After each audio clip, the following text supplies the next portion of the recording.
अच्छा दोस्तों, सुता उठा वाल खिल रहे ने ते राती नलका घेड़ा में आज तो यार स्टोरी सुनावा कि भेड़ थी गुरबत केड़े नुकसान कीते केड़े नुकसान कीते सी सारे मेरे तो थैन थैन लागे। बाकी जेरे लोग देखो यार ये गुरबत सारे चंगे चंगे यार दोस्त रिश्तेदार जेरे बाहर गए पैन क्यों गए वो इस गुरबत इस भेड़ पाड़ गुरबत की वजह तू बाहर गए। देखो साकू रिश्तेदार छोड़े अगर तो भी रिश्तेदार छोड़े तो क्यों छोड़े ई गुरबत की वजह तू तुसा ये देखो कि दोस्तियां लोगों दियां चंगियां चंगियां 20-20 साल तो लोगों दियां दोस्तियां अगर दोस्तियां खत्म थी गई तो क्यों खत्म थी इस गुरबत की वजह तू क्योंकि तो पता दोस्तियां या ये जेरे इन्ना हूँ अमीर दोस्त देख सो उनके नाल गरीब बंदा ना देख सो। गरीब बंदा हो सी तो वो जरा अमीर बंदा हो सी ना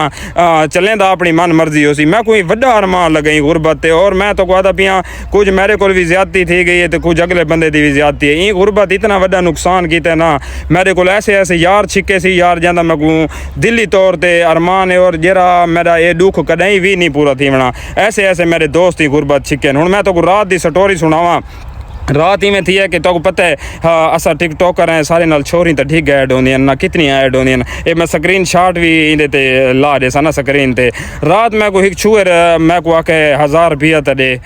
एक दफ़ा माई में गाडर तो डिठे गल गुरबत गल जहन ही तुसा गुरबत रखनी है। जिले उस 1000 मंगे ना मैं उनके नंबर ते कॉल कर दी है। मैं उनको कॉल करके आके मैं कॉल चाह पहले कॉल नहीं चाहिए पता नहीं प्यू बैठा भिरा बैठे सो कि मैं घर में हूँ अभी कॉल नहीं उठा सकती। मैं के कॉल चाहना तक मैं आधा जो पिया अच्छा दोस्तों औखे सो के पता नहीं बै कमरे जवान के कॉल चाहिए कॉल चाह के मैं के तक शर्म ते हजा नहीं आती तक माँ प्यू से तमीज़ सिखाइए तक शर्म आनी चाहिए कि हुआ क्या है। मैं के तू हुआ क्या है मंगया कम से कम 50,000 तो मंगया कोई 1000 मंगण का तुक बनता मैं तक बुला करेंदा पिया तो क्यों बुला क्यों कीता याद है मेरा चब्बला 1000 हो गया तो एडा बड़ा पूजा छोड़ा